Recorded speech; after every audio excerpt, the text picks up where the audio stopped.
আজি বৰ এটা স্পেচিয়েল আৰু ভাল টপিকৰ পৰা এটা আকৌ নতুনকৈ আলোচনা কৰিব ওলাইছোঁ। টপিকটো অতি গুৰুত্বপূৰ্ণ। টপিকটোৰ ওপৰত আমি আগতো এতিয়ালৈকে কোনো চেনেলে আলোচনা কৰা নাই।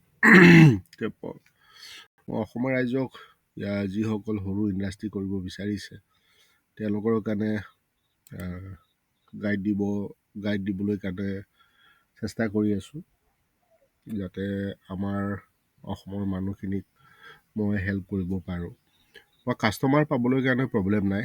মই ফেচবুক এড দি বা ইউটিউব এড দি বা ইণ্ডিয়া মাৰ্কৰ জৰিয়তে মই কাষ্টমাৰ পাই যাম। মোৰ ব্যক্তিগত কাৰণেতো টাৰ্গেট হৈ যায়।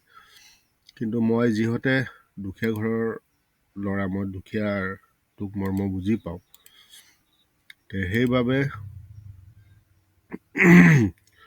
সেইবাবে এনেকুৱাভাৱে আমাৰ অসমৰ মানুহক এৱাৰনেছ কৰিব বিচাৰি আছোঁ, যাতে ৰাইচ মিল এটা লৈ বা এটা সৰু ইণ্ডাষ্ট্ৰি কৰি সুন্দৰ কৰি যাতে আগবাঢ়ি যাব পাৰে আৰু ইনকামৰ যাতে ৰেগুলাৰ ইনকাম আহি থাকে তাৰ বাবে কৰিছোঁ। আৰু মোৰ পৰা লোৱা 20টা কাৰণ আৰু লোকৰ পৰা লোৱা 20টা কাৰণ সদায় ডিফাৰেঞ্চ কৰিব। তাৰ পৰা আপোনালোকে আইডিয়াটো পাই যাব। আজিৰ টপিকটো হৈছে অসমৰ সৰু চাউল মিল AI আৰু অট'মেশ্যন জৰিয়তে সৰু ব্যৱসায়ৰ বাবে নতুন সম্ভাৱনা। মানে সৰু ৰাইচ মিল ধৰক 2 লাখ টকাৰ তলতে মই ৰাইচ মিলৰ ওপৰত কাম কৰোঁ, या ইণ্ডাষ্ট্ৰীৰ ওপৰত কাম কৰোঁ, অকল ৰাইচ মিল বুলি নহয়, বা এগ্ৰিকালচাৰ মেচিন যি আছে। অসমত বছৰি প্ৰায় 55 পৰা 60 লাখ টন চাউল উৎপন্ন হয়। এইটো বহুত ডাঙৰ কথা। আৰু আমাৰ অসমে হৈছে ভাৰতবৰ্ষৰ ভিতৰত 2 নম্বৰ ৰাজ্য য'ত চাউল প্ৰডাকশ্যন বেছি হয়। ৰাজ্যত এতিয়া 40,000তকৈ অধিক পুৰণি হোলাৰ ৰাইচ মিল আছে, কিন্তু মাত্ৰ 25,000 আধুনিক মিলহে আছে।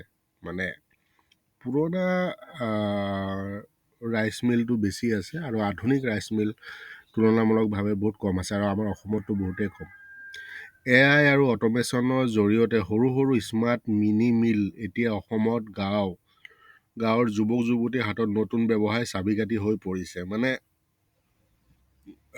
AI ইউজ কৰিব পাৰি, আৰু লগতে অট'মেশ্যনৰ সহায়ত সৰু সৰু স্মাৰ্ট মিনি ৰাইচ মিল অসমৰ গাঁৱত বা যুৱক যুৱতী বা আমাৰ কৃষকসকলে নতুনকৈ ব্যৱসায় আৰম্ভ কৰিবলৈ পাৰে। 90% মিল সৰু, ঘণ্টাত 500 কেজিৰ পৰা 2 টন ওলাব পাৰে। 90 চাউল উৎপাদনৰ হাৰ মাথো 62 পৰা 65%। আধুনিক মিলত 71 পৰা 72% সম্ভাৱনা। দেখিছেনে ডিফাৰেঞ্চটো কি ধুনীয়া কৰি হেৰি হৈছে। শ্ৰমিকৰ সংখ্যা 5জনৰ পৰা 6জন। আৰু স্বাস্থ্যজনীয় সমস্যা বেছি হয় পুৰণা মিলত। বিজুলী সমস্যা গাঁৱত অঞ্চলত বেছি। এইখিনি সমস্যাটো আপোনালোকে জানে, তাৰো সমাধান কৰিবৰ কাৰণে আলোচনা কৰিছোঁ। অসম চৰকাৰৰ সহায়ত আৰু ছাবচিডিত 2025-26 কি স্কিম আছে এইটোৰ ওপৰতো মই অলপ আলোচনা কৰি দি আছোঁ। 35% 50% ছাবচিডি SMAM আৰু RIDF আঁচনিৰ জৰিয়তে আপোনালোকে এইটো পাব। এইটো চাই ল'ব নেটত চাৰ্চ কৰি, আৰু যদি নোৱাৰে কমেণ্টত ক'ব, আমি আকৌ বুজাই দিম। আত্মনিৰ্ভৰশীল অসম অভিযানত 200 কোটি টকাৰ অধিক ধন 1000টা নতুন মিলৰ বাবে মানে হেৰি কৰা হৈছে। আত্মনিৰ্ভৰশীল অসম অভিযানৰ জৰিয়তে আপোনালোকে এপ্লাই কৰিব পাৰিব। আৰু ছান এগ্ৰ ইঞ্জিনিয়াৰ আছামে আপোনাক হেল্প কৰিব। আমি ভাল মেচিন দিম যাতে লং টাইম চলে। আৰু আমাৰ টাৰ্গেট হৈছে যে যিটো পইচা খৰচ কৰিব যাতে 6 মাহতে পইচাটো উঠি যায়, আৰু ৰাইজৰো ভাল হয়, আপোনাৰো ভাল হয়, আমাৰো যাতে ভাল হয়। নতুন অট'মেশ্যন মিলত 100% বিজুলী ডিউটিত ৰেহাই। এইটো 2024 পৰা 2029 চনলৈকে। তাৰপাছত এইখিনি লোনৰ সুবিধা আপোনালোকে পাব। ইয়াতে এটা মোৰ আইডিয়া আহিছে যে ধানৰ মিল যোনটো বনায় তাতে ধৰক মটৰ লাগে তাতে চ'লাৰ যদি লগাই দিব পাৰোঁ আমি ফ্ৰী অফ কষ্ট লাইন প্ৰডাকশ্যন হ'ব। প্ৰথম ইনভেষ্টমেণ্ট অলপ হ'ব। চ'লাৰৰ জৰিয়তে আমি যথেষ্ট এটা নতুন সম্ভাৱনা আছে অসমত ধান মিলৰ ওপৰত বা ইণ্ডাষ্ট্ৰীৰ ওপৰত। সেইটো আমি কৰিব পাৰোঁ। যেতিয়া চ'লাৰৰ কাৰণে ছাবচিডি দি আছে, বহুত ধৰণৰ স্কিম দি আছে, সেইটো আমি ধান মিলত লগাব পাৰোঁ নেকি? আপোনালোকৰো কমেণ্ট কৰি জনাব দে। মই ধুনীয়াকৈ আপোনালোকক আলোচনা কৰি যাতে এটা সমাধানলৈ আহিব পাৰোঁ আৰু ডাঙৰ কৰি ব্যৱস্থা এটা কৰিব পাৰোঁ অসমৰ ৰাইজৰ কাৰণে।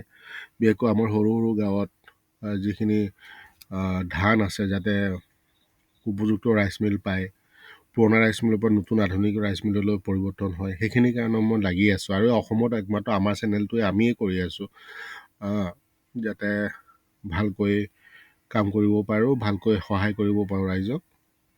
ঠিক আছে।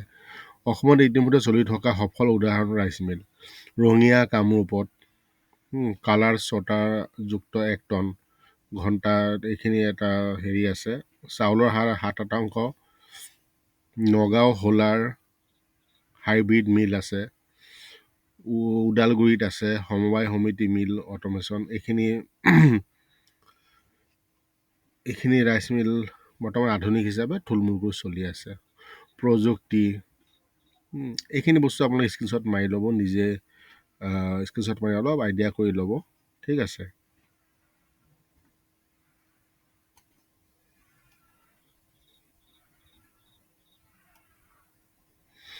ক'ত আৰু কেনেকৈ আৰম্ভ কৰিব পাৰিব, এইটো এটা ৰেজিষ্ট্ৰেশ্যন কৰক জিলা উদ্যোগ জৰিয়তে AGRI.assam.gov ইন ৰেজিষ্ট্ৰেশ্যন কৰক আৰু জিলা উদ্যোগৰ কেন্দ্ৰৰ লগত যোগাযোগ কৰিব পাৰে, বা আমাৰ লগত যোগাযোগ কৰিলে আমি সেইখিনি নেটৱৰ্ক বনাই দিম আপোনালোকক যাতে আপোনালোকৰ সহায় হয়। ঠিক আছে।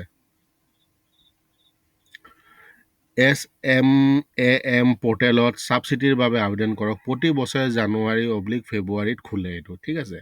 অসম কৃষি বিদ্যালয় যোৰহাট বা তেজপুৰ বিশ্ববিদ্যালয়ত যাওক, ডেমো চাওক, তাৰ পৰাও শিকক, তাৰ পৰাও হেৰি কৰিব পাৰিব। গুৱাহাটীৰ ৰিডিং চিডা ইণ্টাৰপ্ৰাইজ ফাৰ্ম টেকন'লজি আছামৰ পৰা টেকনিক মিলৰ কিনিব পাৰে। ঠিক আছে। ছান এগ্ৰ' ইঞ্জিনিয়াৰ আমাৰ পৰা ল'ব পাৰে। ঠিক আছে।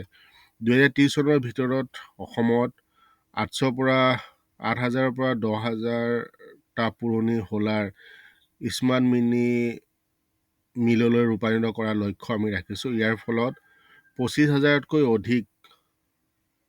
অধিক নতুন চাকৰি আৰু কৃষকৰ আয়ত প্ৰতি বছৰে 12 পৰা 15,000 কোটি টকা যোগ হ'ব। এতিয়া সময় আৰু সৰু চাউল কল এতিয়া ডাঙৰ সপোনৰ চাবিকাঠি হৈ পৰিছে। আৰম্ভ কৰক, ছাবচিডি লওক আৰু অহা 2 বছৰতে এই ধন ঘূৰাই পাওক। ঠিক আছে। আৰু কিবা কুৱেশ্যন থাকিলে আপোনালোকে সুধিব আমাক, কোনো আপত্তি নাই। ঠিক আছে। তো ইংলিছত মই ইমান এটা হেৰি কৰিব বিচৰা নাই। আমাৰ ইংলিছত যদি লাগে ইংলিছত কৈ দিব, মই ইংলিছতে অনুবাদ কৰি দিম।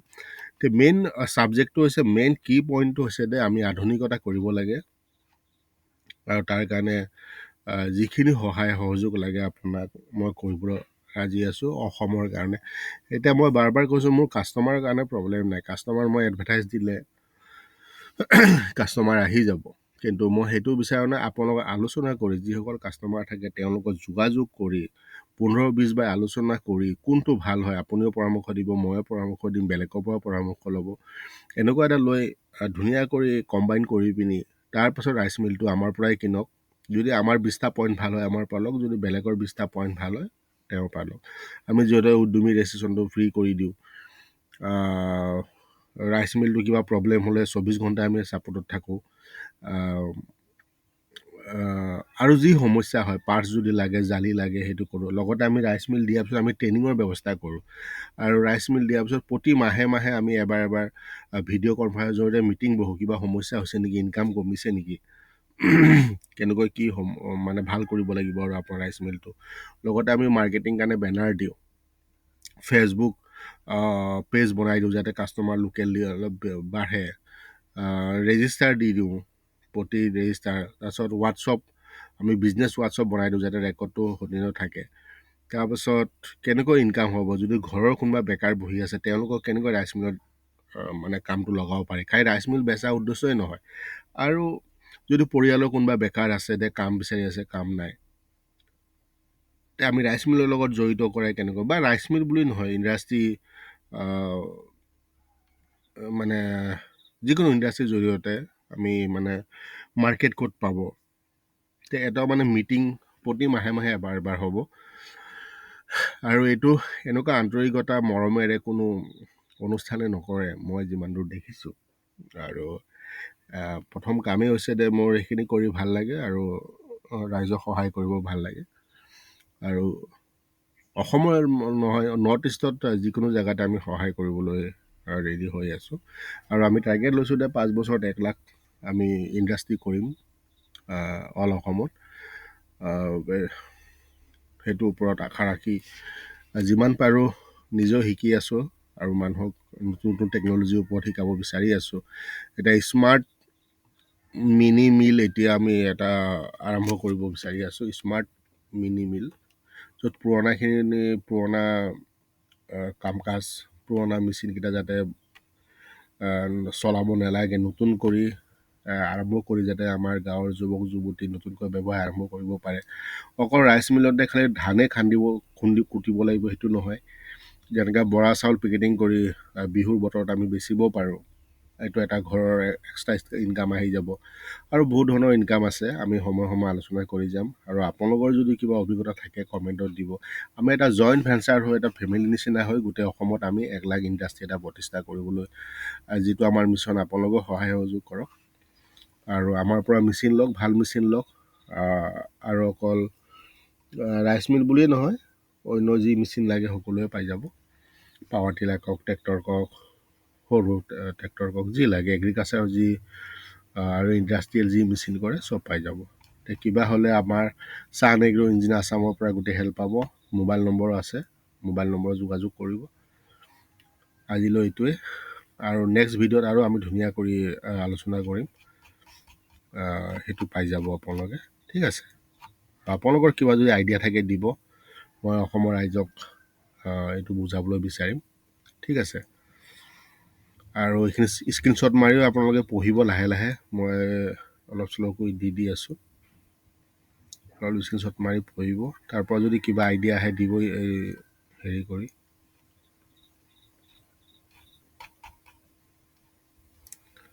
ঠিক আছে, আজি ইমানতে, আপোনালোকক ধন্যবাদ।